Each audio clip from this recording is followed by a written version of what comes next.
يا أيها الذين آمنوا اتقوا الله حق تقاته ولا تموتن إلا وأنتم مسلمون يا أيها الناس اتقوا ربكم الذي خلقكم من نفس واحدة وخلق منها زوجها وبث منهما رجالا كثيرا ونساء واتقوا الله الذي تساءلون به والأرحام إن الله كان عليكم رقيبا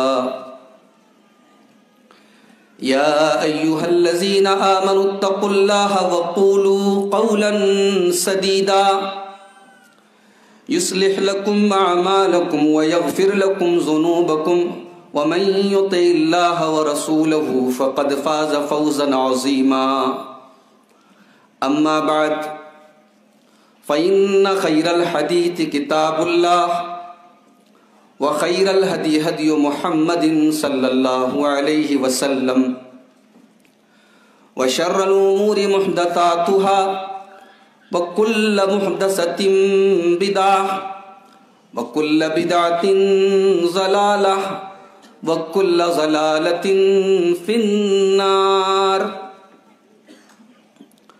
اعوذ باللہ من الشیطان الرجیم بسم اللہ الرحمن الرحیم محمد الرسول اللہ والذین معه اشداء علی الکفار رحماء بینہم تراہم رکعا سجدا یبتغون فضلا من اللہ ورضوانا سیماہم فی وجوہہم من اثر السجود۔ معزز صدر مجلس، محترم علماء کرام، قابل احترام بزرگوں، نوجوان بھائیوں، پردہ نشین ماں اور بہنوں، پیارے بچوں، جمبو سر میں اللہ تبارک و تعالیٰ کی توفیق سے پہلی بار آنے کا اتفاق ہوا ہے۔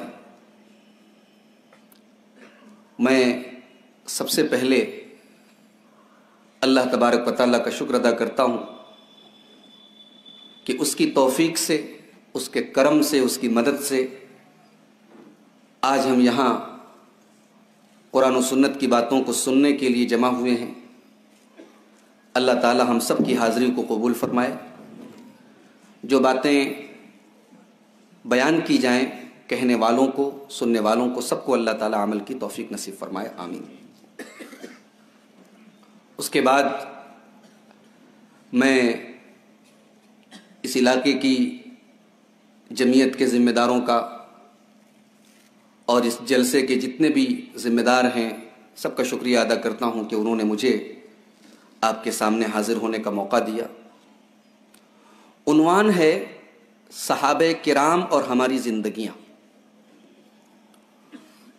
سب سے پہلے صحابہ کرام کی عظمت سمجھ لیتے ہیں کہ صحابہ کون ہیں۔ اللہ تبارک و تعالیٰ نے جس طریقے سے ہمارے نبی کو تمام نبیوں سے ممتاز بنایا ہے، اسی طریقے سے اللہ تبارک و تعالیٰ نے ہمارے نبی صلی اللہ علیہ وسلم کو جو ساتھی دیے ہیں، جو کمپینینز دیے ہیں، جو صحابہ دیے ہیں، ویسے ساتھی کسی اور نبی کو نہیں ملے۔ اتنے جانثار، اتنے فداکار اور اپنے جان و مال کی قربانی دینے والے ساتھی کسی اور نبی کو نہیں ملے۔ صحابہ کرام کیسے تھے، اس کا اندازہ آپ قرآن کریم کے 26ویں پارے کی ایک آیت سے لگائیے۔ اللہ تبارک و تعالی سورہ فتح کی آیت نمبر 29 میں، آیت نمبر 29 میں فرماتا ہے، محمد الرسول اللہ والذین معه اشداء علی الکفار رحماء بینہم۔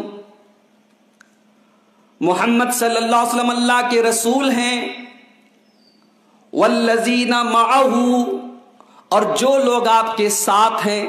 یہاں جملے پر غور کیجیے گا، یہاں یہ نہیں کہا گیا وہ اصحابہ. اصحاب کا لفظ بھی استعمال ہو سکتا تھا مگر اللہ نے اصحاب نہیں کہا. والذین معہ، and those who are with him، وہ لوگ جو آپ کے ساتھ ہیں. یہ جو والذین معہ کے اندر جو طاقت ہے وہ اصحابہ کے اندر وہ چیز پیدا نہیں ہو سکتی تھی. بھائی ہمارا ایک دوست ہے، ہو سکتا ہے کہ آج دوست ہے کل نہ رہے، آج ہمارے ساتھ اٹھتا بیٹھتا ہے کل اٹھنا بیٹھنا بند کر دے. مگر اللہ نے فرمایا کہ نہیں، ہمارے نبی کے صحابہ زندگی کی آخری سانس تک اپنے نبی کے ساتھ تھے. والذین معہ، اور وہ لوگ جو نبی کے ساتھ تھے کیسے تھے؟ وہ اشداء علی الکفار، وہ اسلام کے دشمنوں کے لیے، وہ اللہ کے دشمنوں کے لیے بہت سخت تھے. جب دین کا معاملہ آ جائے، جب اسلام کا معاملہ آ جائے، جب شریعت کا معاملہ آ جائے، وہ کمپرومائز نہیں کرتے، وہ سمجھوتا نہیں کرتے، بہت سخت ہے. لیکن یہ سختی دین میں ہے. رحماء بینہم، ورنہ وہ آپس میں بڑے رحم دل ہیں، بڑے مروت والے ہیں، بڑے اخلاق والے ہیں. تراہم رکعا سجدا یبتغون فضلا من اللہ ورضوانا، وہ اتنے عبادت گزار ہیں کہ تم جب بھی ان کو دیکھو گے یا تو تمہیں رکوع کی حالت میں نظر آئیں گے یا سجدے کی حالت میں نظر آئیں گے.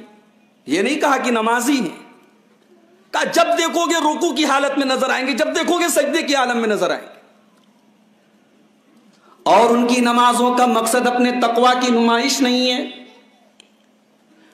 ان کی نیت کے اندر کوئی کھوٹ نہیں ہے. یبتغون فضلا من اللہ ورضوانا، وہ اللہ کو راضی کرنے والے اخلاص والے لوگ ہیں، وہ اللہ کی رضا کے طالب ہیں. ان کی نیت میں سچائی ہے، ان کی نیت میں کوئی کھوٹ نہیں ہے. اچھا ان کا وہ لک وائز کیسے ہیں؟ یہ تو ان کا باطن ہو گیا. ظاہر کیسا ہے؟ ان کا حلیہ کیسا ہے؟ وہ دکھتے کیسے ہیں؟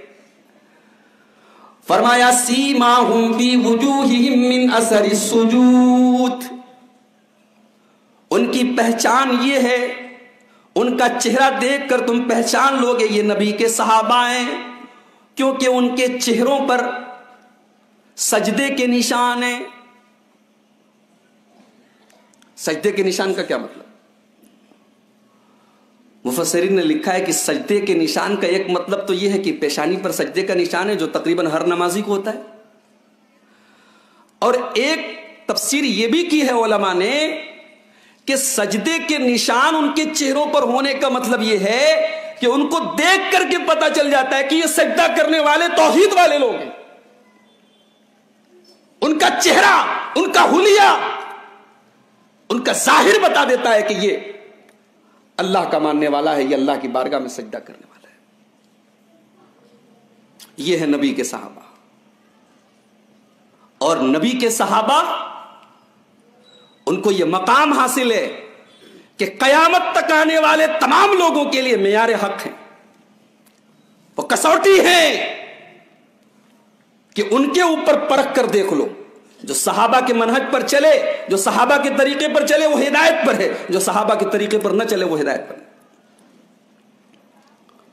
اللہ تعالیٰ فرماتا ہے سورہ بقرہ کے اندر فَإِنْ آمَنُوا بِمِثْلِ مَا آمَنْتُمْ بِهِ فَقَدِ اهْتَدَوْا، جیسے میرے نبی کے صحابہ ایمان لائے ہیں اگر تم ویسے ایمان لاؤ گے تبھی تم ہدایت پاؤ گے.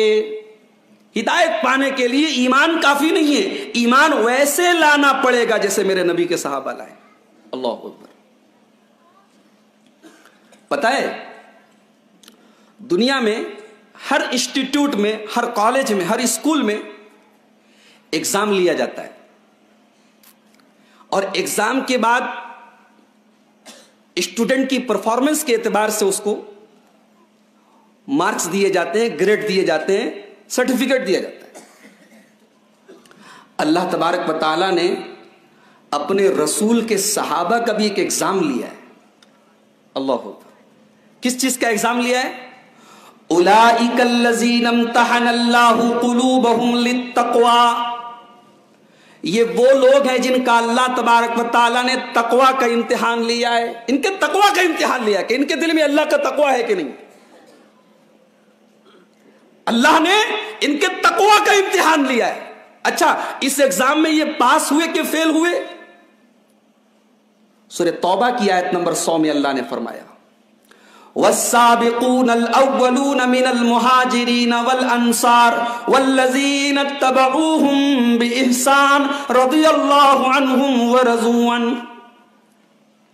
میرے نبی کے صحابہ جو پہلے ایمان لائے، جو بعد میں ایمان لائے، جو مکہ کے مہاجر ہیں، جو مدینہ کے انصاری ہیں، ان تمام کے بارے میں اللہ فرما رہا ہے رضی اللہ عنہم ورضوا عنہ. وہ اللہ ان سے راضی ہو گیا، وہ اللہ سے راضی ہو گئے. یہ سرٹیفکیٹ ان کو ملا. اللہ نے انہیں 100 میں 100 دیے. اور اسی لیے عجیب اتفاق ہے کہ یہ آیت سورہ توبہ کی آیت نمبر 100 ہے، آیت نمبر 100 ہے. اللہ تبارک و تعالیٰ نے اس آیت کریمہ کو سورہ توبہ کی آیت نمبر 100 بنا کر کے گویا ہمیں اور آپ کو یہ اشارہ دے دیا کہ میرے نبی کے صحابہ تقوی کے امتحان میں 100 میں 100 مارکس لائے ہیں اور ان کو سرٹیفکیٹ کیا دیا؟ اللہ ان سے راضی ہو گیا. یہ سرٹیفکیٹ اس کائنات میں کسی کو نہیں ملا جو اللہ نے اپنے نبی کے صحابہ کو دیا. یہ صحابہ کا مقام ہے، یہ صحابہ کی عصمت ہے. ہماری تقریر کا عنوان یہ ہے صحابہ کرام اور ہم. یعنی ہم تھوڑا سا کمپیئر کریں گے کہ صحابہ کیسے تھے اور ہم کیسے، ان کی زندگی کیسی تھی اور ہماری زندگی کیسی. اور ہم جو بات چیت کریں گے، جو گفتگو کریں گے، وہ انشاءاللہ ہم 10 پوائنٹ پر گفتگو کریں گے. 10 پوائنٹ ختم ہوتے ہی تقریر ختم. سب سے پہلی چیز، صحابہ کے اندر کیا تھا؟ استقامت تھی. استقامت کا کیا مطلب ہوتا ہے؟ استقامت کا مطلب ہوتا ہے کہ ایمان لے آئے تو ایمان پر جم گئے، پھر ہٹے نہیں. مصیبتیں آئیں، تکلیفیں آئیں، پریشانیاں آئیں، ان کو جھیلا مگر ایمان سے نہیں ہٹے. اور یہ استقامت کتنی اونچی چیز ہے. اللہ فرماتا ہے سورہ حامیم سجدہ کے اندر ان الذين قالوا ربنا الله ثم استقاموا تتنزل عليهم الملائكة ولا تخافوا ولا تحزنوا وابشروا بالجنة التي كنتم توعدون. میرے جو بندے ایمان لائے، جنہوں نے اللہ کو اپنا رب مانا، ثم استقاموا، پھر اسی کے اوپر جم گئے، استقامت والے بن گئے. اللہ فرماتا ہے تتنزل علیہم الملائکہ، جب ان کی موت کا ٹائم آتا ہے، جب ان کے انتقال کا ٹائم آتا ہے، ہماری رحمت کے فرشتے ان کے پاس پہنچتے ہیں اور انہیں خوشخبری دیتے ہیں اللہ تخافوا ولا تحزنوا، تمہیں ڈرنے کی ضرورت نہیں ہے، تمہیں غمگین ہونے کی ضرورت نہیں ہے. وابشروا بالجنۃ التي كنتم توعدون، جس جنت کا تم سے وعدہ کیا گیا تھا تم اسی جنت میں جاؤ گے. پتہ لگا استقامت سے جنت ملتی ہے. نبی کے صحابہ استقامت والے تھے. حضرت بلال کو دیکھو، ایک معمولی سے غلام ہیں، حبشہ کے رہنے والے، کالے کلوٹے، سیاہ فام ہیں. ان کا مالک امیہ ابن خلف ان کو عرب کی تپتی ہوئی ریت پر لٹا دیتا ہے، ان کے سینے پر گرم پتھر رکھ دیتا ہے. بلال کی پیٹھ اور بلال کا سینہ دونوں گرمی سے بے حال ہے، اور بلال سے کہا جاتا ہے کہ اے بلال تو محمد الرسول اللہ کا دین چھوڑ دے، تو اسلام چھوڑ دے، تو دین کو چھوڑ دے، ہم تجھے چھوڑ دیں گے. مگر بلال کی استقامت تو دیکھو، بلال کا ایمان تو دیکھو. بلال اس تپتے ہوئے صحرا میں اس پتھر کے نیچے بھی بلال کی زبان سے احد احد کی صدائیں نکلتی ہیں. بلال وہاں پر بھی اللہ کے ایک ہونے کا اقرار کر رہا ہے، اللہ کے ایک ہونے کا اعلان کر رہا ہے. استقامت تھی صحابہ کے. میری پیاری ماں و بہنوں، آج آپ اپنا ایمان دیکھیں اور نبی کی صحابیات کا ایمان دیکھیں.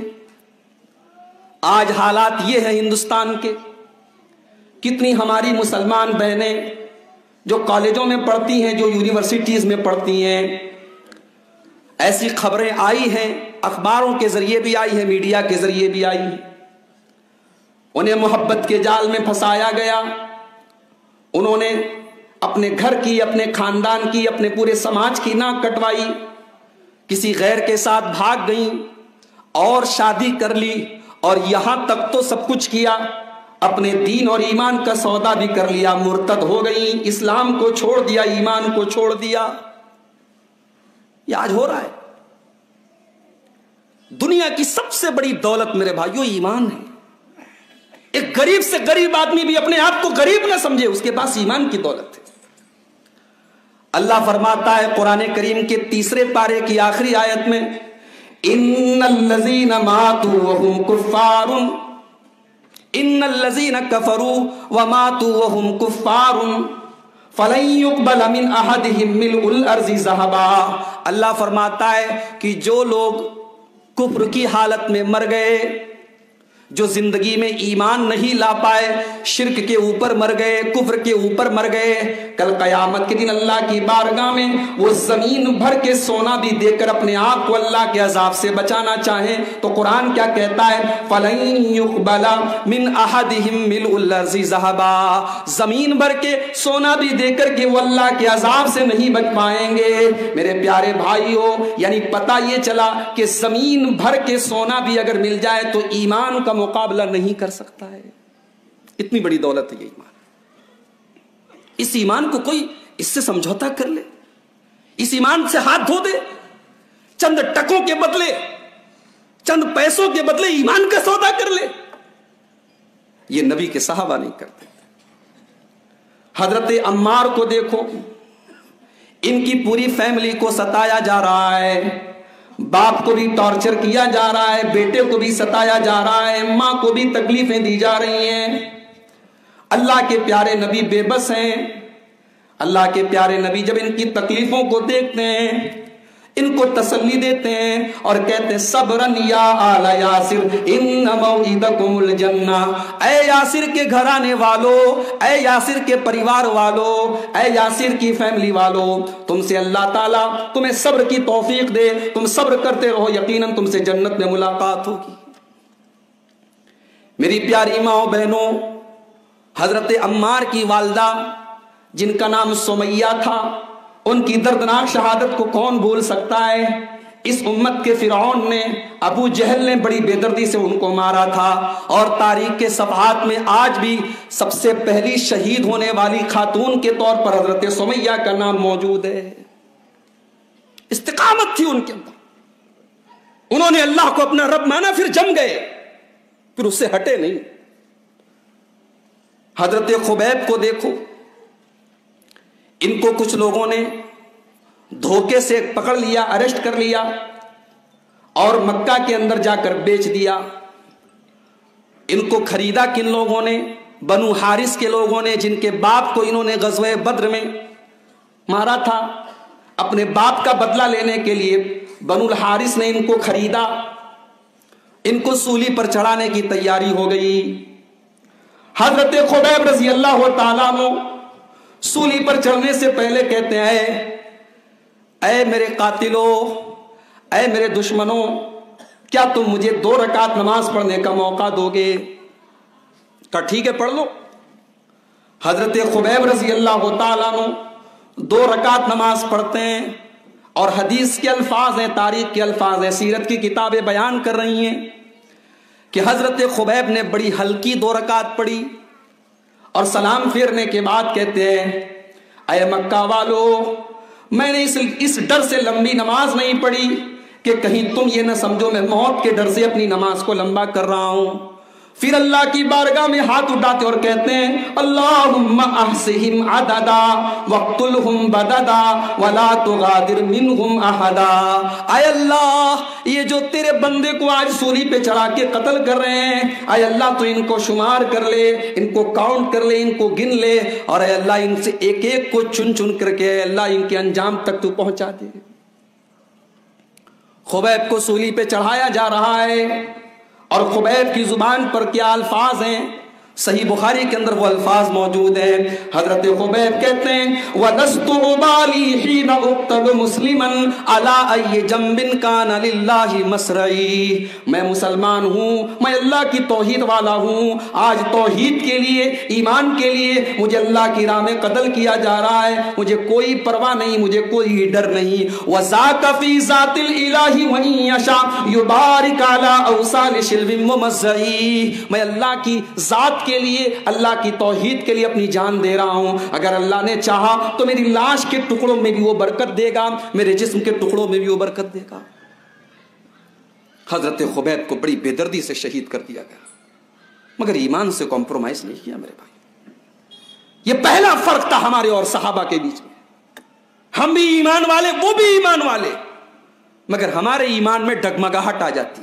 ہمارا ایمان مشکل حالات میں بہکنے لگتا ہے، ہمارے قدم بہکنے لگتے ہیں، مگر صحابہ کے قدم کبھی بہکے نہیں.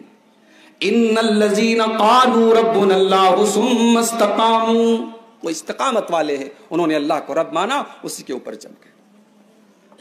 تو یہ پہلا پوائنٹ ہے جس میں صحابہ اور ہمارے بیچ میں بڑا فرق ہے. دوسری چیز جو صحابہ کو ہم سے ڈیفرنٹ کرتی ہے، الگ کرتی ہے، صحابہ صبر کرنے والے تھے. صبر کا نام ہم نے بہت سنا ہے، لیکن آج صبر کا مطلب بھی سمجھ لیجیے. صبر کا مطلب کیا ہوتا ہے؟ صبر کا ہم جو ایک کامن اور جنرل مطلب جو ہم صبر کا سمجھتے ہیں وہ یہ ہے کہ مصیبتیں آئیں، تکلیفیں آئیں، ہم برداشت کریں، یہ صبر ہے. بالکل یہ صبر ہے، مگر صبر اس سے بھی اونچی ایک چیز ہے میرے بھائی. صبر کہتے ہیں کہ نماز اگر کوئی بندہ پڑھ رہا ہے، وہ جمبو سر کا رہنے والا ہے، وہ کاروبار کے سلسلے میں احمد آباد گیا ہے، نڈیاڈ گیا ہے، سورت گیا ہے، واپی گیا ہے، نماز کا ٹائم ہے، وہ نماز نہیں چھوڑتا ہے، یہ بھی صبر ہے.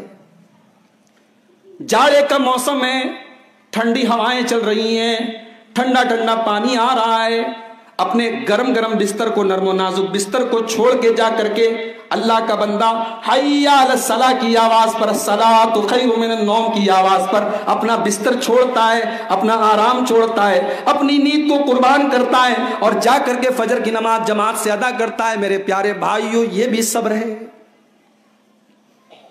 بے حیائی کا دور ہے، فیشن کا دور ہے، اپنے جسم کی نمائش کا دور ہے.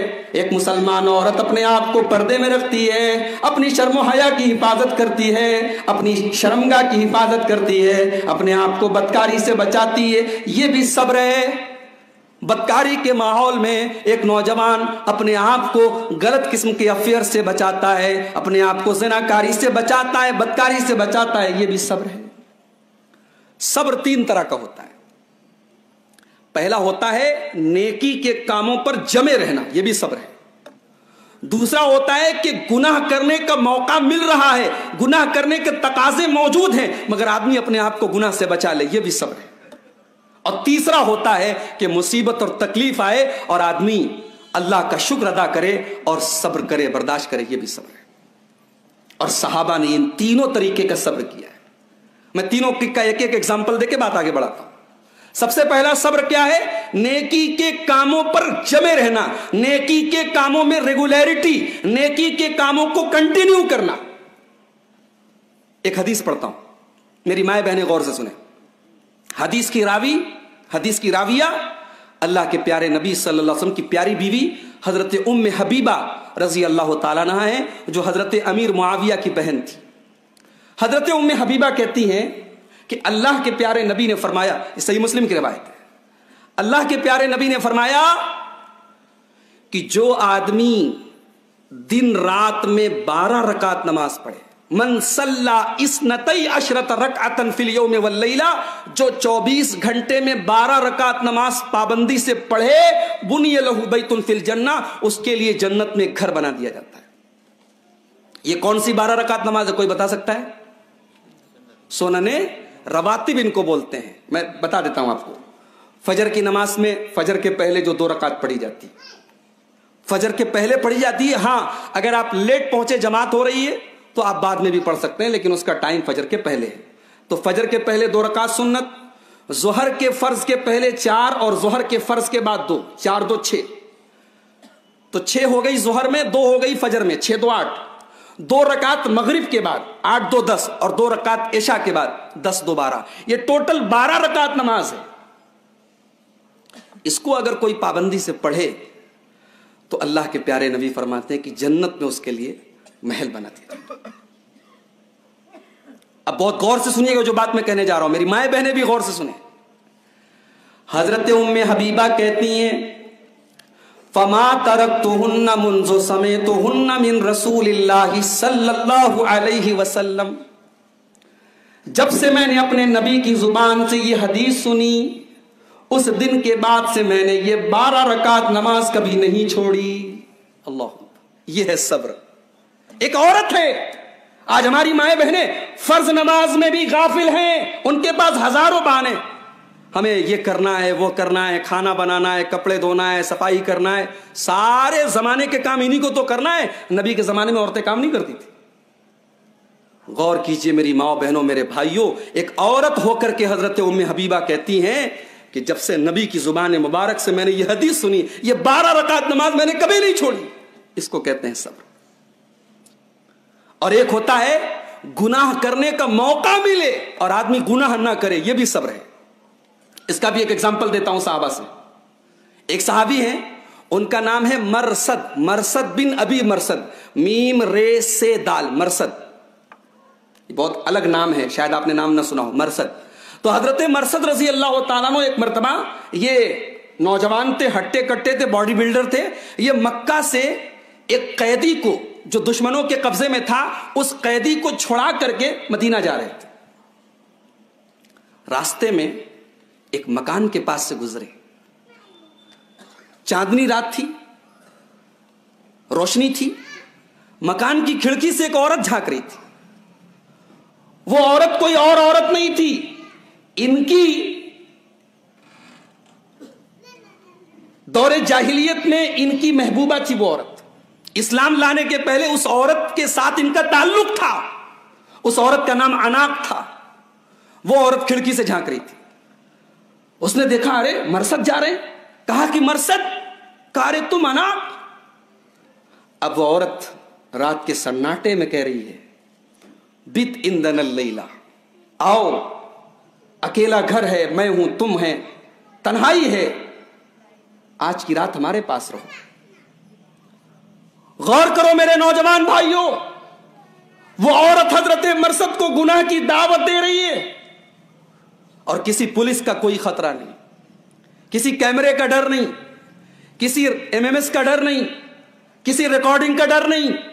اگر ڈر ہے تو صرف اور صرف اللہ کا ڈر ہے۔ حضرت مرثد رضی اللہ تعالیٰ عنہ اس عورت کی اس دعوت کو ریجیکٹ کر دیتے ہیں اور جواب دیتے ہیں یا عناق ان اللہ حرم الزنا۔ اے عناق، پہلے کی بات الگ تھی، پہلے میں مشرک تھا، کافر تھا، اب اسلام لا چکا ہوں، اب نبی کا کلمہ پڑھ چکا ہوں، اب اسلام کے اندر داخل ہو چکا ہوں۔ اے عناق، اسلام کے اندر، میرے نبی کی شریعت کے اندر، میرے نبی کے دین کے اندر زنا کرنا حرام ہے، بدکاری کرنا حرام ہے۔ اے عناق، میں تیری دعوت قبول نہیں کر سکتا۔ حدیث کے الفاظ ہیں، ترمذی کی روایت ہے، عورت نے جب یہ دیکھا کہ یہ میرے جھانسے میں نہیں آ رہا ہے، میرے جال میں نہیں پھنس رہا ہے، چلانے لگی، گاؤں والوں کو پکارنے لگی، دیکھو یہ تمہارے قیدی کو لے کر بھاگ رہا ہے۔ گاؤں والے اڑ جاتے ہیں اور حضرت مرثد کا پیچھا کرتے ہیں۔ حضرت مرثد کسی طریقے سے اپنی جان بچا کر مدینہ پہنچتے ہیں۔ گناہ کرنے کا موقع ملا مگر حضرت مرثد نے اپنے آپ کو بچا لیا۔ میرے بھائیوں، یہ ہوتا ہے صبر۔ اور صبر کی تیسری قسم کیا ہے کہ مصیبتوں پر صبر کیا جائے۔ سب سے بڑی مصیبت کیا ہو سکتی ہے؟ سب سے بڑی مصیبت عام طور سے ہمارا کوئی بہت عزیز دنیا سے چلا جائے، کسی ماں کے سے اس کا بچہ بھی چھڑ جائے، یہ بہت بڑی تکلیف ہوتی ہے۔ میری پیاری ماں بہنوں، حضرت ام سلیم رضی اللہ تعالیٰ عنہ، اللہ کے رسول صلی اللہ علیہ وسلم کی ایک صحابیاں ہیں، ان کا چھوٹا سا معصوم بچہ بیمار ہوتا ہے اور انتقال کر جاتا ہے۔ بہت غور سے سنیے گا، صبر کس کو کہتے ہیں یہ حضرت ام سلیم سے سیکھیے. بچے کا انتقال ہو گیا, بچے کے باپ گھر پر نہیں ہیں, سفر پہ گئے ہیں, شام کو آنے والے ہیں. ام سلیم اپنے گھر والوں سے کہتی ہیں شام کو بچے کے باپ آئیں گے, ان کو کوئی موت کی خبر نہیں دے گا, میں دوں گی. ابو طلحہ جو بچے کے باپ ہیں, ام سلیم کے شوہر ہیں, شام کو جب گھر میں آتے ہیں سفر سے, آتے ہی پہلا سوال کرتے میرا بچہ کیسا ہے. ام سلیم کہتی ہیں کہ آپ کا بچہ پہلے سے زیادہ آرام سے, سکون سے. اس کے بعد اپنے شوہر کو کھانا لا کر دیتی ہیں, شوہر کھانا کھاتا ہے, اور حدیث کے الفاظ ہے, مسلم کی روایت ہے, ثم تزینت لہو, پھر حضرت ام سلیم اپنے شوہر کے لیے سجتی ہیں, سنورتی ہیں, اچھے کپڑے پہنتی ہیں, یا آج کی زبان میں ہم کہہ لیں کہ میک اپ کرتی ہیں. ظاہر سی بات ہے کہ ایک عورت, ایک شادی شدہ عورت اپنے شوہر کے لیے سجے سنورے, یہ اسلام کہتا ہے, یہ شریعت کہتی ہے. حضرت ام سلیم اپنے شوہر کے لیے سجتی ہیں, سنورتی ہیں. غور کرو میری پیاری ماں بہنوں, بچے کی لاش گھر میں پڑی ہوئی ہے, دونوں میاں بیوی کی ملاقات ہوتی ہے. اگلے دن صبح حضرت ام سلیم اپنے شوہر سے کہتی ہیں ایک بات آپ سے پوچھنی تھی. کا پوچھو. کا پوچھنا یہ تھا کہ اگر ہم نے کسی سے سامان ادھار لیا ہے, امانت کے طور پہ لیا ہے, اور جس کا سامان ہے وہ واپس مانگ رہا ہے, تو دے دینا چاہیے یا اس میں کچھ تکلیف محسوس کرنی چاہیے. کہا ارے نہیں, جس کا سامان ہے دے دینا چاہیے. کہا کہ ہمارا بچہ بھی اللہ کی امانت تھا, اللہ نے اٹھا لیا ہے, اللہ نے بچے کو اٹھا لیا ہے, آپ صبر سے کام لیں اور ثواب کی امید رکھیں. حضرت ابو طلحہ کا دماغ خراب ہو جاتا ہے, غصے میں کہتے ہیں کہ تم مجھے اب بتا رہی, میرے بچے کی لاش گھر میں پڑی تھی اور تم میک اپ کر رہی تھی, سج رہی تھی, سنور رہی تھی, اور میں چین سے کھانا کھا رہا تھا اور تمہارے پاس میں تھا. حضرت ابو طلحہ بہت ناراض ہوتے ہیں اور آ کر کے پوری رودات, پورا معاملہ اللہ کے پیارے نبی صلی اللہ علیہ وسلم کو سناتے ہیں. اللہ کے پیارے نبی حضرت ام سلیم کی تعریف کرتے ہیں اور کہتے ہیں انہوں نے بہت مثالی اور آئیڈیل صبر سے کام لیا ہے. اس کو صبر کہتے ہیں میرے بھائی. آج صبر کی یہ تینوں قسمیں ہمارے اندر نہیں ہیں. ہمارے کتنے نوجوان ہیں تقریر سنے نماز کے اوپر, نماز کی پابندی شروع کر لی, پھر کچھ بے نمازیوں کے ساتھ اٹھنے بیٹھنے لگے, نماز چھوٹ گئی. کتنے ہمارے نوجوان ساتھی ہیں کہ گناہ کرنے کے موقع کی تلاش میں رہتے ہیں, گناہ کا موقع ملے اور گناہ سے بچ جائیں وہ الگ بات ہے, گناہ کے موقع کی تلاش میں ہے آج کا ہمارا نوجوان ساتھی. یہ فرق ہے ہمارے اور صحابہ کے بیچ میں کہ وہ گناہ کا موقع بھی ملتا تھا تو گناہ سے اپنے آپ کو بچا لیتے تھے, کیونکہ دنیا کا کوئی کیمرہ دیکھ رہا ہو نہ دیکھ رہا ہو, اللہ کا کیمرہ 24 گھنٹے آن ہے, اللہ کی ریکارڈنگ 24 گھنٹے آن ہے, اور اللہ کو ہمیں حساب دینا ہے. تو یہ فرق ہے, یہ دوسرا فرق ہے ہمارے اور صحابہ کے بیچ میں. نمبر 3, صحابہ اور ہمارے بیچ میں تیسرا ڈیفرنس اور تیسرا فرق یہ ہے کہ صحابہ کرام علم کے متلاشی تھے, شریعت کا علم حاصل کرنے کے لیے ان کے اندر تڑپ تھی. آج وہ تڑپ ہمارے اندر نہیں ہے میرے بھائی. آج ہمارے علاقے میں علماء آتے ہیں دین سکھانے کے لیے, ہم سیکھنا نہیں چاہتے. ہم مسجد کے امام صاحب اگر کام کی باتیں مسجد میں بتا رہے ہیں, درس دے رہے ہیں, کوئی سکھا رہے ہیں کوئی چیز, ہم 5 منٹ نکال کر کے دین سیکھنا نہیں چاہتے. صحابہ کرام سیکھتے بھی تھے اور عمل بھی کرتے تھے. حضرت علی رضی اللہ تعالیٰ عنہ فرماتے ہیں کہ اللہ کے نبی کے صحابہ اللہ کے پیارے نبی سے 10 آیتیں سیکھتے تھے, 10 آیتیں سیکھتے تھے, لا یجاوزوہن, اور 10 آیتوں سے 11ویں آیت پر نہیں بڑھتے تھے. 10 آیتیں پہلے سیکھتے تھے, ان کو یاد کرتے تھے, حتی یعملوا بہن, اور پھر ان کے اوپر عمل کرتے تھے. صحابہ علم اور عمل دونوں ساتھ میں کرتے تھے,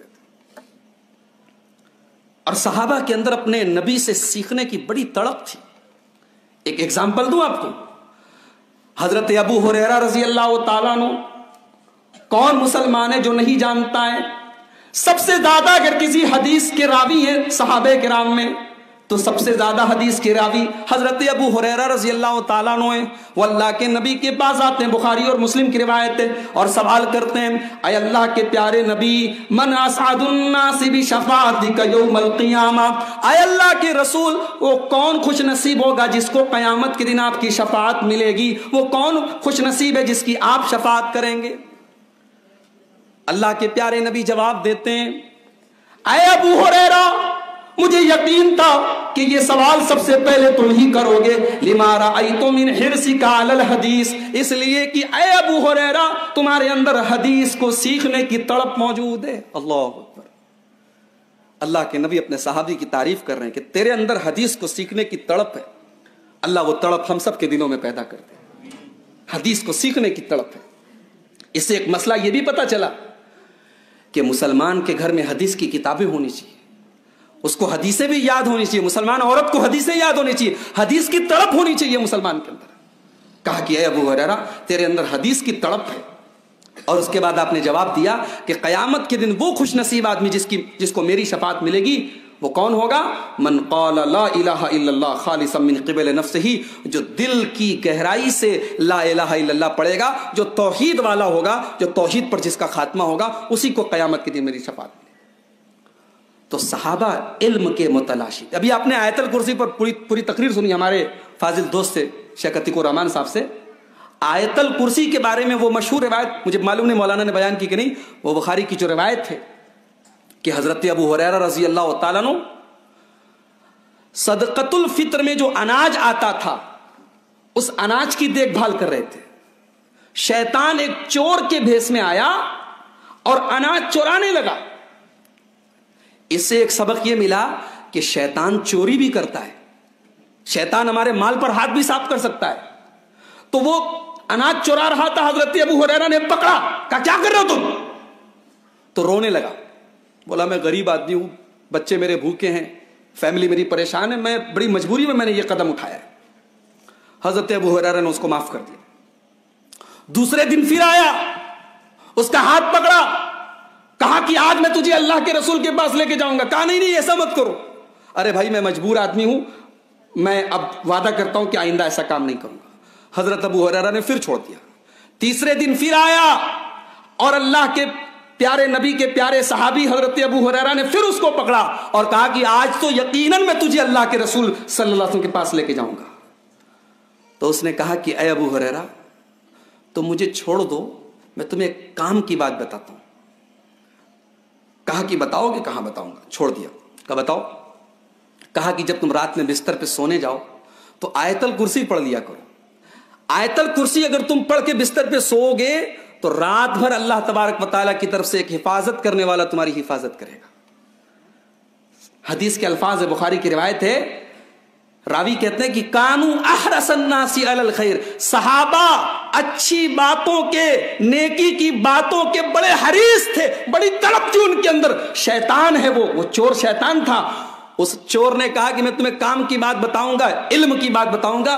تو علم کی بات سیکھنے کے لیے حضرت ابو ہریرہ نے اس کو چھوڑ دیا. اور صبح کو جب اللہ کے نبی صلی اللہ علیہ وسلم کے پاس آ کے پورا واقعہ سنایا تو اللہ کے نبی نے فرمایا, ابو ہریرہ جانتے ہو وہ کون تھا؟ وہ شیطان تھا, لیکن اس نے جو بات بتائی ہے بالکل پرفیکٹ بتائی ہے, اس نے صحیح بات بتائی.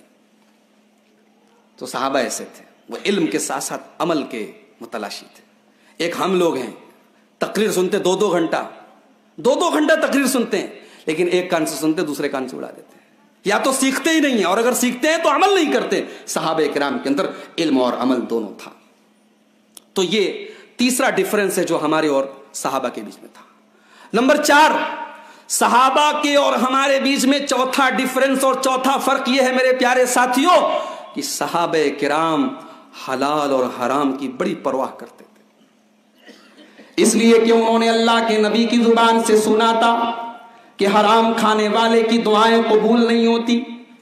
مسلم شریف کی روایت ہے, اللہ کے پیارے حبیب فرماتے ہیں صلی اللہ علیہ وسلم کہ ایک آدمی بہت لمبا سفر کر کے آتا ہے اور اللہ کی بارگاہ میں ہاتھ اٹھا کے لمبی لمبی دعائیں کرتا ہے، وَمَطْعَمُهُ حرام، لیکن اس کا کھانا حرام کمائی کا ہوتا ہے، وَمَشْرَبُهُ حرام، اس کا پانی حرام کمائی کا ہوتا ہے، وَمَلْبَسُهُ حرام، اس کا کپڑا حرام کمائی کا ہوتا ہے، وَغُذِّيَ بِالْحَرام، اس کی پرورش حرام کمائی سے ہوتی ہے۔ اللہ کے پیارے حبیب فرماتے ہیں فَأَنَّا يُسْتَجَابُ لِذَلِكَ، ایسے حرام خور کی دعا کہاں سے قبول ہوگی؟ حرام خور کی دعا نہیں قبول ہوتی۔ صحابہ یہ بات جانتے تھے، اس لیے صحابہ حرام سے بچتے تھے۔ بخاری شریف کے اندر یہ حدیث موجود ہے، حضرت ابو بکر صدیق کا ایک غلام آتا ہے اور ایک مٹھائی لاتا ہے۔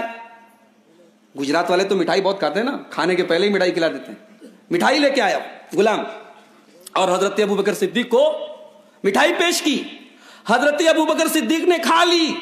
پھر وہ غلام کہتا ہے کہ اے ابو بکر، اے میرے آقا، یہ جو مٹھائی آپ نے کھائی ہے معلوم ہے کیسی مٹھائی ہے؟ کہا کیسی ہے؟ کہا کہ میں دور جاہلیت میں کوہانت کرتا تھا۔ کوہانت کا مطلب میں لوگوں کا بھوشیہ بتاتا تھا، لوگوں کو ان کا فیوچر بتاتا تھا، ان کی ہاتھ کی ریکھا وغیرہ دیکھ کر کے۔ تو میں ایسے ہی دھوکہ دیتا تھا، تو ایک میرا پرانا مرید مل گیا، وہی مٹھائی لے کے آیا، تو وہ مٹھائی میں نے آپ کو دی ہے۔ حدیث کے الفاظ ہیں فقاء کل شیء فی بطنہ، حضرت ابو بکر نے پورا جتنی مٹھائی کھائی تھی پوری الٹی کر دی، پورا اپنے پیٹ میں جتنا کچھ سب الٹ دیا، الٹی کر دی انہوں نے۔ یہ صحابہ کی احتیاط تھی۔ حرام سے ہی نہیں، صحابہ کرام ڈاؤٹ والی چیزوں سے بھی بچتے تھے، اس لیے کہ انہوں نے اپنے نبی کی زبان مبارک سے یہ سنا تھا۔ اللہ کے پیارے حبیب صلی اللہ علیہ وسلم فرماتے ہیں الحلال بین والحرام بین، حلال بالکل کلیئر ہے، حرام بالکل کلیئر ہے، وبینہما امور مشتبہات، اور کچھ چیزیں ایسی ہیں جو ڈاؤٹ والی ہیں، جو شک والی ہیں۔ اللہ کے پیارے نبی فرماتے ہیں فمن اتقى الشبہات، جو ڈاؤٹ والی چیزوں سے بچ گیا، جو شک والی چیزوں سے بچ گیا، اس کا دین سیف ہے، اس کا اسلام سیف ہے۔ تو صحابہ اکرام ڈاؤٹ والی چیزوں سے بھی بچتے تھے۔ اور ایک بات بتاؤں آپ کو، حرام کمائی سے جس جسم کی پرورش کی جائے وہ جنت میں نہیں جا سکتا۔ اللہ کے پیارے نبی صلی اللہ علیہ وسلم فرماتے ہیں، مسند احمد کی روایت ہے، لا يدخل جنت لحم نبت من سحت، جو جس بدن کے اندر، جس باڈی کے اندر، جس شریر کے اندر حرام کی کمائی چلی جائے، جو حرام کی کمائی سے جو بدن پرورش پائے، اللہ کے پیارے نبی فرماتے ہیں کہ وہ جنت میں نہیں جائے گا، النار اولا بہ، وہ جہنم کا حقدار ہے، وہ جہنم میں جائے گا۔ اسی لیے اللہ کے نبی چھوٹے چھوٹے بچوں کو بھی حرام کیا ہے حلال کیا ہے بتاتے تھے۔ آج کا مسلمان سود کھاتا ہے، آج کا مسلمان بیاج کھاتا ہے، آج کا مسلمان سٹے بازی میں شامل ہوتا ہے۔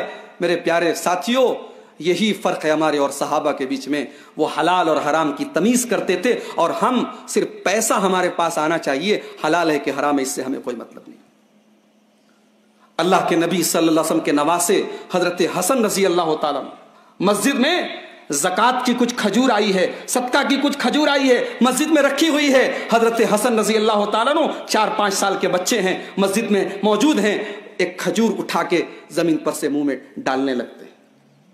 ابھی منہ میں ڈالا نہیں ہے، منہ کے پاس لے کے گئے ہیں، اللہ کے نبی کی نظر پڑ گئی کہ میرا نواسا زکات کی کھجور منہ میں ڈال رہا ہے، صدقہ کی کھجور منہ میں ڈال رہا ہے۔ اللہ کے نبی اس 4 سال کے بچے سے کہتے ہیں کک کک، تھوک دے بیٹا، تھوک دے۔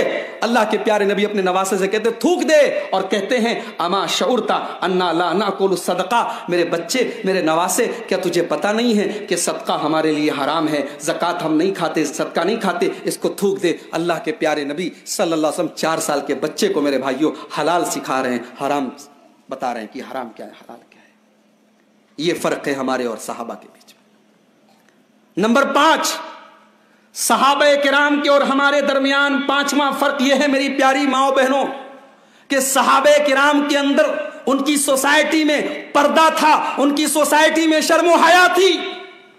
اور کیوں نہ ہو، اللہ کے پیارے نبی صلی اللہ علیہ وسلم فرماتے ہیں ان اللہ حیی ستیر، اللہ تبارک و تعالی حیا والا ہے، اللہ تبارک و تعالی پردہ ڈالنے والا ہے، اور پردہ کرنے کو اور حیا کرنے کو پسند کرتا ہے۔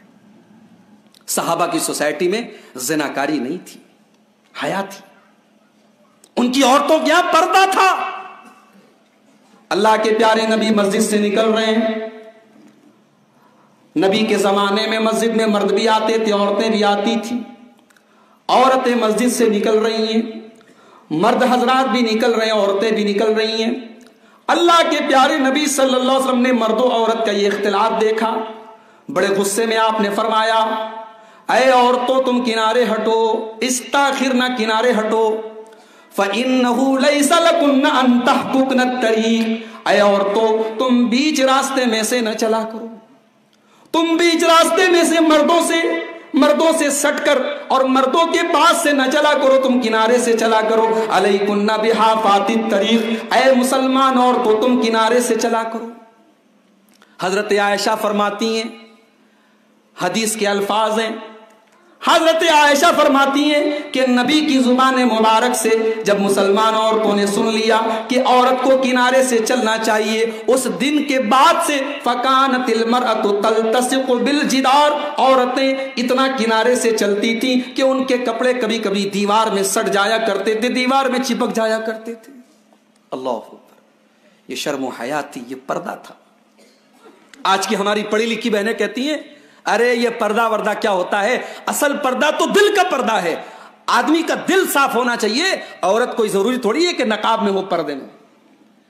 میری پیاری ماں بہنوں، اگر پردے کا مطلب دل کا پردہ ہے تو میں آپ سے سوال کرنا چاہتا ہوں کہ جب پردے کی آیت نازل ہوئی، سورہ احزاب کے اندر جب پردے کی آیت نازل ہوئی تو اللہ تعالیٰ نے اپنے رسول کے صحابہ سے فرمایا فَاسْأَلُوهُنَّ مِنْ وَرَاءِ حِجَابٍ.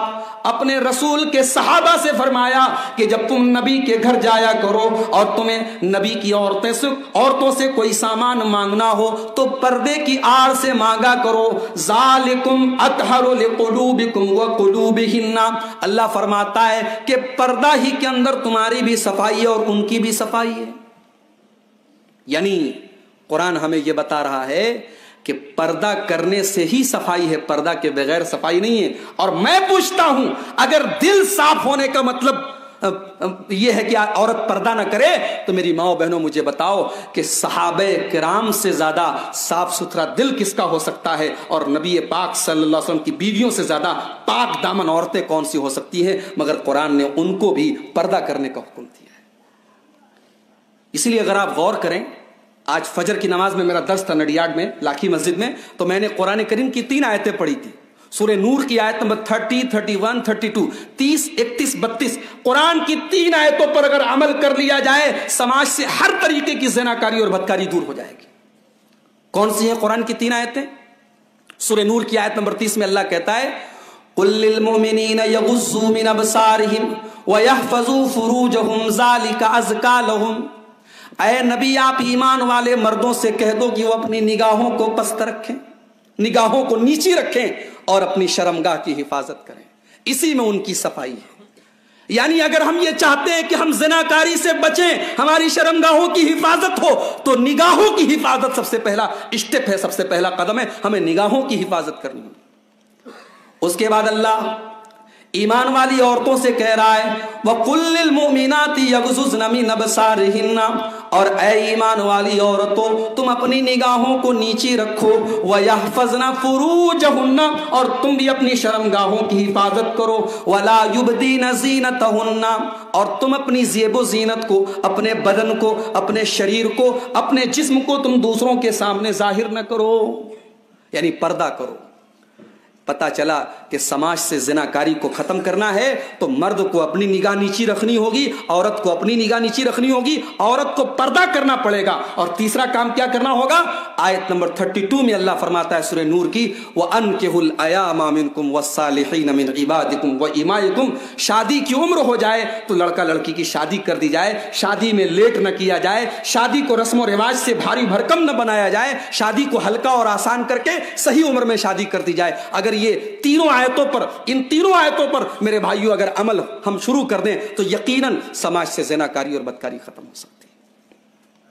تو صحابہ کرام کی سوسائٹی میں شرم و حیا تھی، پردہ تھا. اسی لیے اللہ کے پیارے نبی صلی اللہ علیہ وسلم کی پیاری بیوی حضرت عائشہ کہتی ہیں نعم النساء نساء الانصار لا يمنعهن الحیا حیاء ان یتفقهن فی الدین. انصار کی عورتیں بڑی شرمیلی ہوتی تھی, بڑی حیا والی ہوتی تھی, مگر دین کا مسئلہ آتا تھا, دین کی باتیں نبی سے پوچھنے کے لیے آتی تھی تو شرم حیا بھول جاتی تھی. یعنی دین کے معاملے میں نہیں شرماتی تھی. اگر کوئی شریعت کا مسئلہ ہے تو اللہ کے نبی صلی اللہ علیہ وسلم کے پاس آ کر پوچھتی تھی, ورنہ انصار کی عورتیں بہت شرمیلی اور حیا والی تھی. آج مجھے معاف کیجئے میری پیاری ماؤں بہنوں, میرے بھائیوں, آج ہمارے سماج سے وہ حیا رخصت ہو گئی. نہ مردوں کے اندر حیا ہے, نہ عورتوں کے اندر حیا ہے. اور جس سماج میں بے حیائی آ جائے, جس سماج میں عریانیت آ جائے, جس سماج میں ولگیرٹی آ جائے, اس سماج میں پھر بدکاری پھیلتی ہے. ہمارے پیارے نبی صلی اللہ علیہ وسلم, جن کا ہم کلمہ پڑھتے ہیں, جن سے ہم محبت کرتے ہیں, ہمارے نبی تو اتنی شرم و حیا والے تھے. حدیث کے الفاظ ہیں, حضرت انس ابن مالک کہتے ہیں, حضرت ابو سعید خدری کہتے ہیں, کان اشد حیاء من العذراء. اللہ کے پیارے نبی ایک کنواری لڑکی سے زیادہ شرم و حیا والے تھے. اللہ اس پردے کو, اس شرم و حیا کو جو صحابہ کرام کے سماج میں تھی, اللہ تبارک و تعالی ہمارے سماج میں بھی اس کو نافذ کر دے اور ہمیں اس کو نافذ کرنے کی توفیق نصیب فرمائے. تو یہ 5واں فرق ہے ہمارے اور صحابہ کے بیچ. نمبر 6, صحابہ کرام کو ہم سے ڈیفرنٹ کرنے والی چھٹی چیز میرے پیارے ساتھیوں, صحابہ کرام کے اندر دین کے لیے قربانی دینے کا جذبہ تھا. ایک ہم لوگ ہیں, ہم دین کے لیے اپنی خواہشات کو قربان نہیں کر پاتے.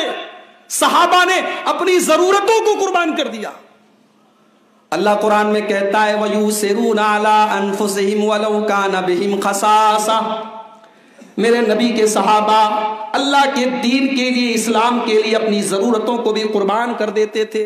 خواہشات تو بہت دور کی بات, ایک ہوتی ہے انسان کی ضرورت. صحابہ کرام وہ لوگ ہیں کہ انہوں نے دین کے لیے, اسلام کے لیے اپنی ضرورتوں کو بھی قربان کر دیا. مہمان, نبی کا مہمان گھر میں آیا تو خود بھوکے رہ گئے, لیکن مہمان کو کھانا کھلا کے لوٹایا. یہ نبی کے صحابہ کا کردار ہے. اسلام کے لیے انہوں نے اپنا سب کچھ قربان کر دیا. آج یو پی کا کوئی آدمی گجرات میں آ کے بستا ہے, تب بھی اس کے دل میں احساس ہوتا ہے کہ میں پردیس میں ہوں, حالانکہ وہ کمانے کے لیے آیا ہے, وہ روزی روٹی کے لیے سورت آیا ہے, وہ روزی روٹی کے لیے احمد آباد آیا ہے, وہ روزی روٹی کے لیے جمبو سر آیا ہے. وطن چھوڑا ہے دنیا کے لیے. میرے ساتھیوں, صحابہ نے اپنا وطن دین کے لیے چھوڑا ہے, صحابہ نے اپنا وطن اسلام کے لیے چھوڑا ہے. اور وطن ہی نہیں, بال بچوں کو, رشتہ داروں کو, پراپرٹی کو, زمین کو, جائیداد کو, سب کچھ چھوڑ دیا. اللہ کے رسول کے ایک صحابی ہیں حضرت صہیب رومی رضی اللہ تعالیٰ. یہ بچپن میں غلام تھے, مکہ میں آئے تھے, چھوٹے سے تھے, مکہ میں پلے بڑے, جوان ہوئے, پھر کاروبار کیا, بہت پیسے کمائے, بعد میں اسلام لے آئے. جب اللہ کے پیارے نبی کے صحابہ مکہ سے مدینہ ہجرت کرنے لگے تو یہ بھی مدینہ جانے لگے. مکہ کے کافروں نے ان کو پکڑا کہ کہاں جا رہے ہو؟ کہا مدینہ جا رہا ہوں. کہا اچھا, یہ سارا سامان اور بوریا بستر سب لے کے جا رہے ہو؟ اتیتنا سعلوکن, اے صہیب, جب تم بچپن میں ہمارے پاس آئے تھے, مکہ میں آئے تھے تو غریب تھے, فقیر تھے, قلاش تھے, پھوٹی کوڑی نہیں تھی تمہارے پاس. آج کروڑ پتی ہو تو ساری دولت لے کے جا رہے ہو, ایک پیسہ تمہیں لے کے جانے نہیں دیں گے مکہ کے باہر. حضرت صہیب رضی اللہ تعالیٰ عنہ نے فرمایا کہ اگر یہ ساری دولت میں تمہیں دے دوں تو کیا تم مجھے مدینہ جانے دو گے؟ کہاں جانے دیں گے. ساری دولت, سارا روپیہ پیسہ جو کمایا تھا, زندگی بھر کی جو کمائی تھی, سب ان کے حوالے کر کے خالی ہاتھ مدینہ چل دیے. یہ صحابہ تھے میرے بھائی. آج ہم لوگ کمپٹیشن کرتے ہیں, ہمارا پڑوسی کیسے اتنا پیسہ والا ہو گیا, ہمارے پاس 2 ویلر, اس کے پاس 4 ویلر, ہمارے پاس ایک گھر, اس کے پاس 2 گھر. آج ہمارا کمپٹیشن ہوتا ہے دنیا کے لیے, ہمارا کمپٹیشن ہوتا ہے کاروبار کے لیے, ہمارا کمپٹیشن ہوتا ہے دھندا کے لیے, اور صحابہ کرام میں کمپٹیشن ہوتا تھا جنت کے لیے. غزوہ تبوک کا موقع ہے, غزوہ تبوک کا موقع ہے. بڑی پریشانی کیا کے حالات میں یہ لڑائی لڑی گئی, یہ سفر کیا گیا. اللہ کے پیارے نبی اپنے صحابہ سے کہتے ہیں اس لڑائی کے لیے جو تعاون کرے گا, جو مدد کرے گا, میں اسے جنت کی ضمانت دیتا ہوں. صحابہ کرام اپنی اپنی طاقت کے اعتبار سے, اپنی اپنی حیثیت کے اعتبار سے اللہ کے نبی کے پاس آ کے تعاون کرنے لگے, چندہ دینے لگے. حضرت عمر فاروق رضی اللہ تعالیٰ عنہ فرماتے ہیں زندگی میں پہلی بار میرے دل میں یہ خیال پیدا ہوا, ہمیشہ نیکی کے معاملے میں ابو بکر صدیق کا نمبر آگے ہوتا ہے، میرا پیچھے ہوتا ہے، آج میں ابو بکر سے بھی آگے نکل کر دکھاؤں گا۔ حضرت عمر فاروق اپنے گھر آتے ہیں، اپنے گھر کے سارے سامان کو اکٹھا کرتے ہیں، سارے مال کو جمع کرتے ہیں، اور آدھا مال گھر میں چھوڑتے ہیں اور آدھا مال اللہ کے پیارے نبی صلی اللہ علیہ وسلم کے پاس لے کر آتے ہیں۔ اللہ کے نبی سوال کرتے ہیں، ما ابقیت لأہلک، اے عمر گھر والوں کے لیے کچھ چھوڑ کے آئے ہو یا نہیں آئے ہو؟ اے اللہ کے رسول آپ فکر نہ کریں، میں آدھا مال لے کر آیا ہوں، آدھا گھر والوں کے لیے چھوڑ کر آیا ہوں۔ حضرت عمر کہتے ہیں میں دل ہی دل میں بڑا خوش تھا کہ آج تو حضرت ابو بکر صدیق بھی مجھ سے آگے نہیں نکل پائیں گے۔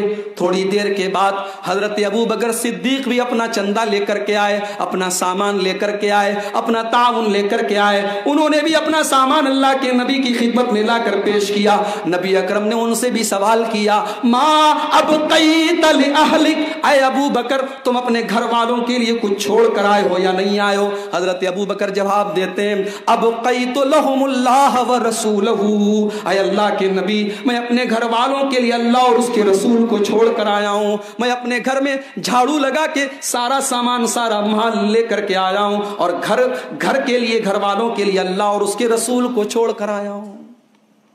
یہ نبی کے صحابہ تھے۔ ایک ہم ہیں کہ کبھی دین کے لیے کچھ قربانی دینے کی بات آ جائے تو ہماری حالت خراب ہونے لگتی ہے۔ دین کے لیے جان و مال کی قربانی تو بہت دور کی چیز ہے میرے بھائیوں، ہم معمولی سی دین کے لیے تکلیف سہنے کے لیے تیار نہیں ہیں۔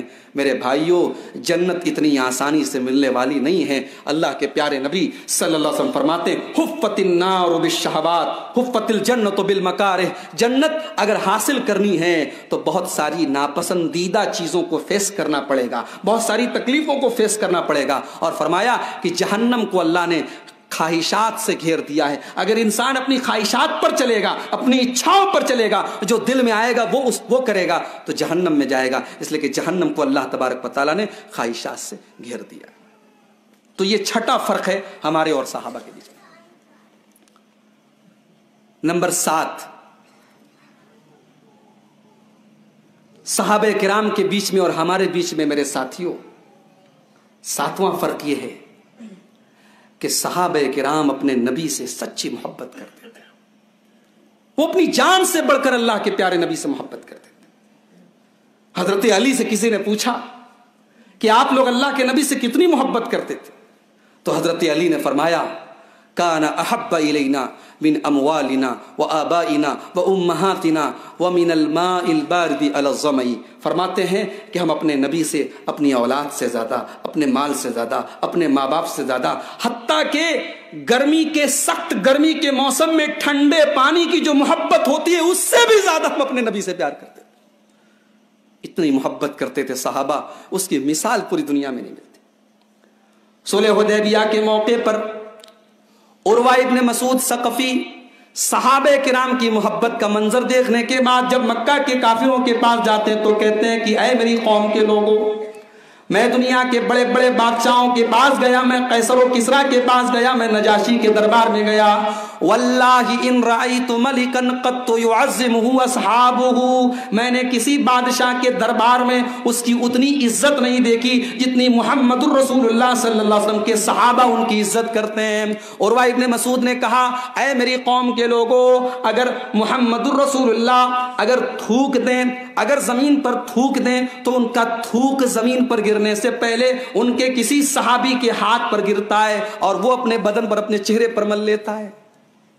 میں نے ان کے ساتھیوں کو دیکھا ہے کہ وہ وضو کے پانی کے لیے، اللہ کے رسول صلی اللہ علیہ وسلم کے وضو کے بچے ہوئے پانی کے لیے ایک دوسرے سے لڑتے ہیں۔ میں نے دیکھا ہے کہ وہ حکم دیتے ہیں تو ان کا حکم پورا ان کے حکم دیتے ہی حکم پورا کرتے ہیں، اور میں نے دیکھا ہے کہ وہ اپنے نبی سے اتنی محبت کرتے ہیں، اتنی رسپیکٹ کرتے ہیں، اتنی تعظیم کرتے ہیں کہ اپنے نبی کو نظر بھر کے دیکھتے بھی نہیں، اتنی تعظیم کرتے ہیں۔ محبت رسول میرے بھائیوں، صحابہ کرام کو اپنے رسول سے سچی محبت۔ ایک صحابی اللہ کے نبی کے پاس آئے، بخاری کی روایت ہے، اور آ کر کے کہتے ہیں کہ اے اللہ کے نبی، قیامت کب آئے گی؟ اللہ کے رسول نے پوچھا، تم نے قیامت کی تیاری کیا کی ہے؟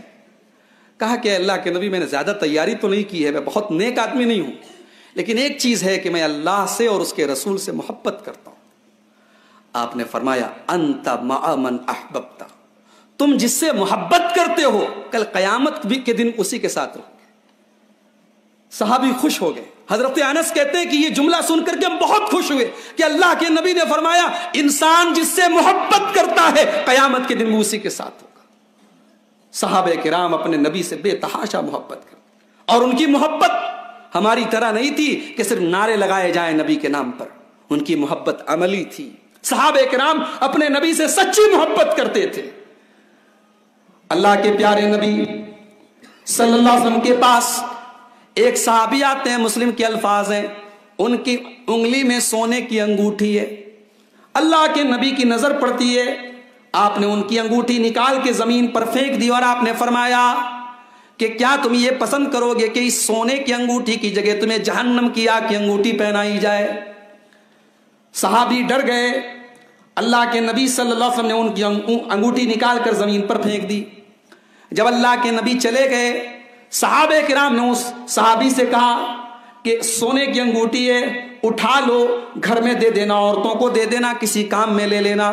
صحابی جواب دیتے ہیں واللہ لا آخذہ، میں یہ انگوٹھی چھوں گا بھی نہیں، ہاتھ بھی نہیں لگاؤں گا، اس لیے کہ اللہ کے پیارے نبی نے اس انگوٹھی کو نکال کر پھینک دیا ہے۔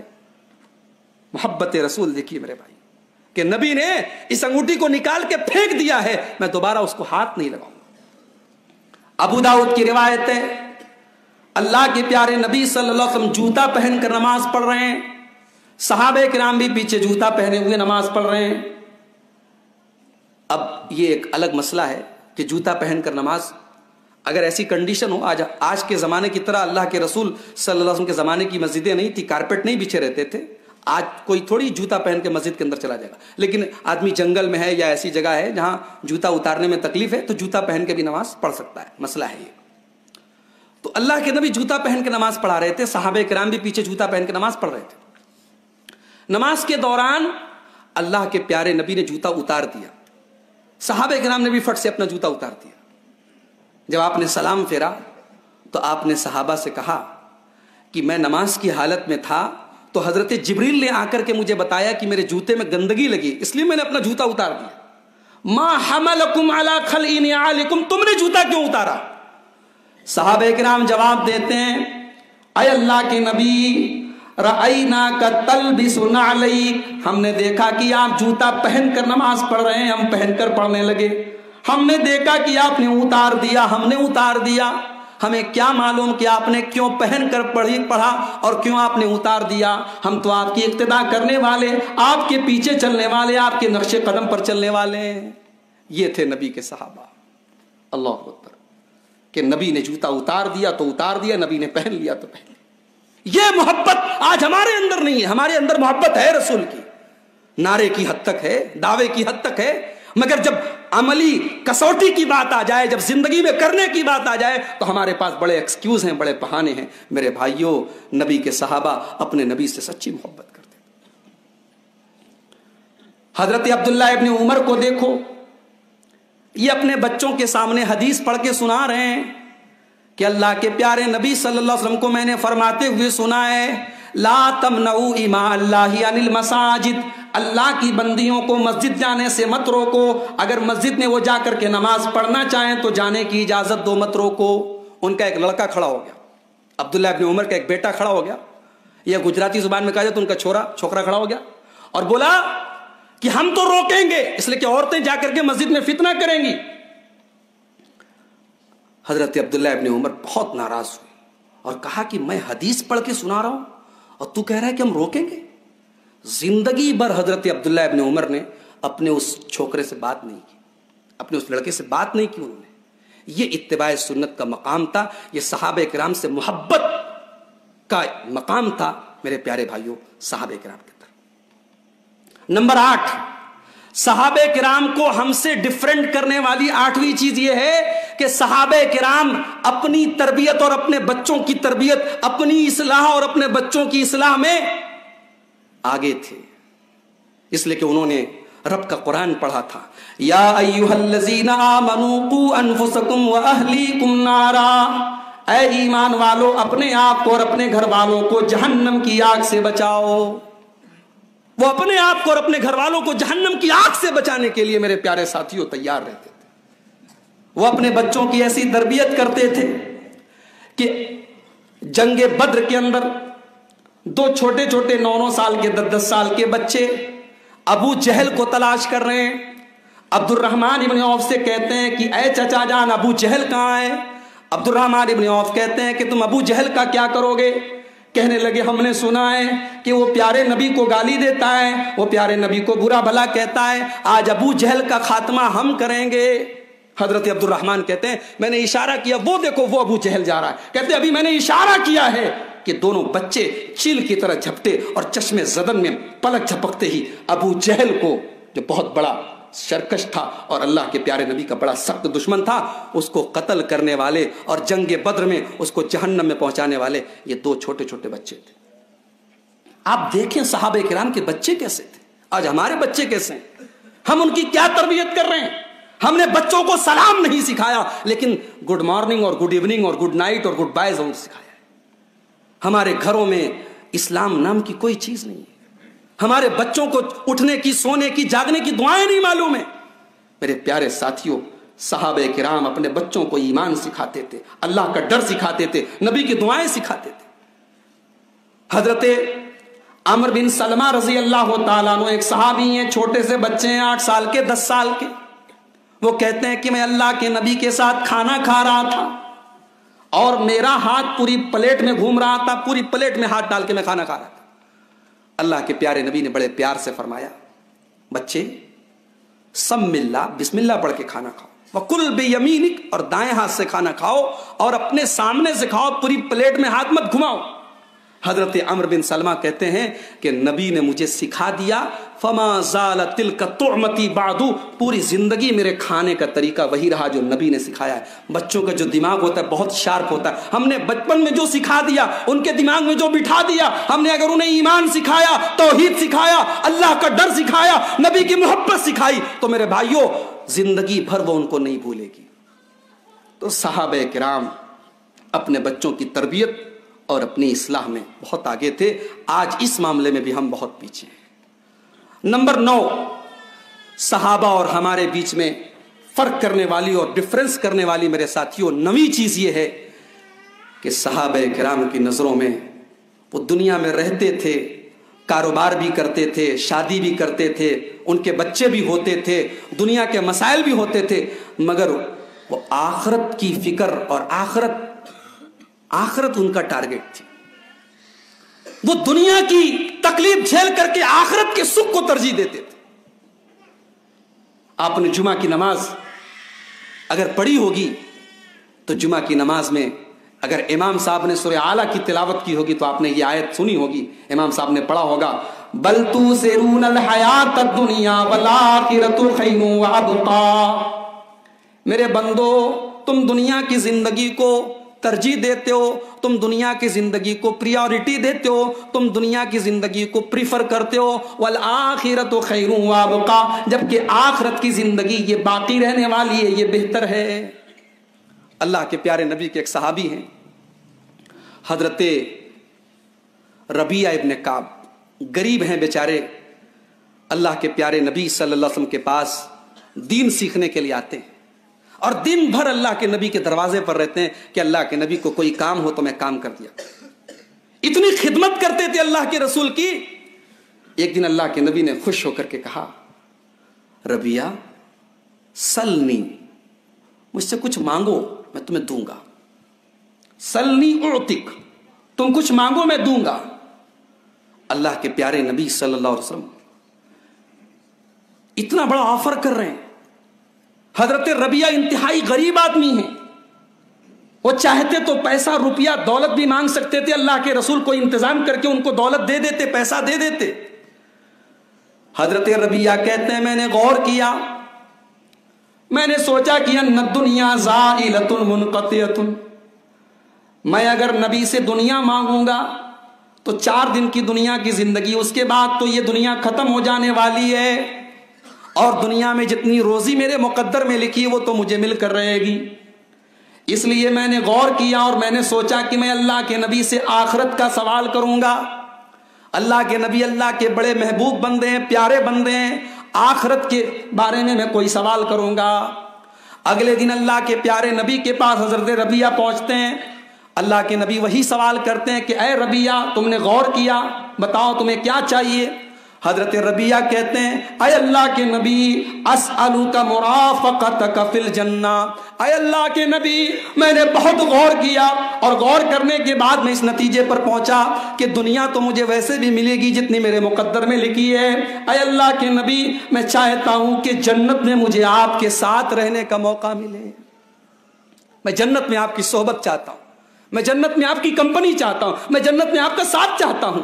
اللہ کے پیارے نبی نے فرمایا ضرور میں تمہارے حق میں دعا کروں گا, لیکن تم بھی میری مدد کرو, تم کثرت سے نماز پڑھا کرو, کثرت سے سجدہ کیا کرو, تو یقیناً تمہیں جنت میں میرا ساتھ ملے گا. میرے ساتھیوں, یہ تھی صحابہ کی سوچ, یہ تھی صحابہ کی سوچ. وہ آخرت کی فکر کرتے تھے. وہ مردوں کو دفناتے تھے قبرستان میں تو موت کو یاد کرتے تھے, قبر کو یاد کرتے تھے. عثمان غنی رضی اللہ تعالیٰ عنہ جب قبرستان کے پاس سے گزرتے تھے, کسی قبر کو دیکھتے تھے, زار و قطار رونے لگتے تھے. ان سے سوال کیا جاتا کہ اے عثمان, تم جنت کا ذکر ہوتا ہے تو نہیں روتے ہو, جہنم کا تذکرہ ہوتا ہے تو نہیں روتے ہو, لیکن جب قبر کو دیکھتے ہو تو رونے لگتے ہو. حضرت عثمان کہتے ہیں میں نے اپنے پیارے نبی جناب محمد الرسول اللہ صلی اللہ علیہ وسلم کو یہ فرماتے ہوئے سنا ہے کہ قبر آخرت کی پہلی منزل ہے. جس نے قبر کو پار کر لیا, جو اس سے بچ گیا, وہ آگے کی منزلیں بھی اس کے لیے آسان ہیں. فکر آخرت جو صحابہ کے اندر تھی وہ ہمارے اندر نہیں.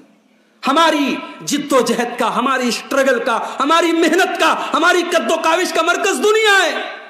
صبح اٹھنے سے لے کر کے رات میں سونے تک ہم غور کریں, ہم سوچیں کہ ہم نے آخرت کے لیے کیا کیا, ہم نے اللہ کے لیے کیا کیا, ہم نے اللہ کے دین کے لیے کیا کیا. ہم آخرت کے لیے کچھ نہیں کرتے اور پھر بھی ہم سمجھتے ہیں کہ ہم تو جنتی ہیں. عمر فاروق کو دیکھو, عمر فاروق نماز پڑھا رہے ہیں, فجر کی نماز ہے. ابو لولو نام کے ایک پارسی آدمی نے ان کے اوپر خنجر سے حملہ کیا. حضرت عمر فاروق مصلی پر گر پڑے, پیٹ پر حملہ کیا ہے, مصلی پر گرے, لیکن گرنے سے پہلے عبد الرحمن ابن عوف کو اپنی جگہ مصلی پر آگے بڑھا دیا. غور کرو میرے بھائیوں, خلیفہ وقت امیر المومنین مصلی پر پڑے ہیں, خون بہ رہا ہے, مگر نماز نہیں رکی ہے. حضرت عبد الرحمن ابن عوف نے نماز پڑھائی, اور جب سلام پھیرا, جلدی جلدی نماز پڑھا کر کے, اور حضرت عمر فاروق کو اٹھا کر کے جب گھر لے کے جایا گیا ہے, بے ہوش ہو گئے ہیں. جب ہوش میں آتے ہیں تو ہوش میں آتے ہی پہلا سوال کرتے ہیں اصل الناس, کیا لوگوں نے نماز پڑھ لی؟ پہلا سوال. صحابہ کی نظر میں نماز کی کتنی اہمیت تھی, نماز کا کتنا مقام تھا. اس کے بعد حضرت عمر فاروق رضی اللہ تعالیٰ عنہ کو دوا پلائی گئی. دوا نکل جا رہی ہے کیونکہ اتڑیاں کٹ چکی ہیں. حضرت عمر سمجھ گئے کہ اب میری موت کا ٹائم آ چکا ہے, میرے انتقال کا ٹائم آ چکا ہے. حضرت عمر کے چہرے پر بڑی گھبراہٹ ہے. پوچھا گیا اے عمر, آپ اتنا گھبرا کیوں رہے ہیں؟ آپ تو اللہ کے نبی کے بڑے پیارے صحابی ہیں, اسلام کے لیے بڑی قربانیاں آپ نے دی ہیں. حضرت عمر کہتے ہیں لو ان لی طلاع الارض ذهبا لافتدیت به من عذاب اللہ. اللہ کی قسم, اگر میرے پاس زمین بھر کے سونا آ جائے تو میری تمنا ہے کہ میں اللہ کے عذاب سے بچنے کے لیے زمین بھر کے سونا دے دوں اور بچ جاؤں. اللہ اکبر. یہ عمر فاروق ہیں.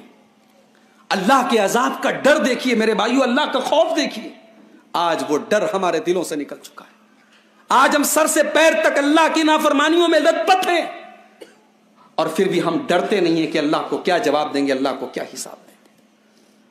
اللہ ہم سب کے دلوں میں فکر آخرت کو پیدا فرما دے. یہ نئی چیز تھی جو صحابہ کرام کو ہم سے الگ کرتی ہے, ڈیفرنٹ کرتی ہے.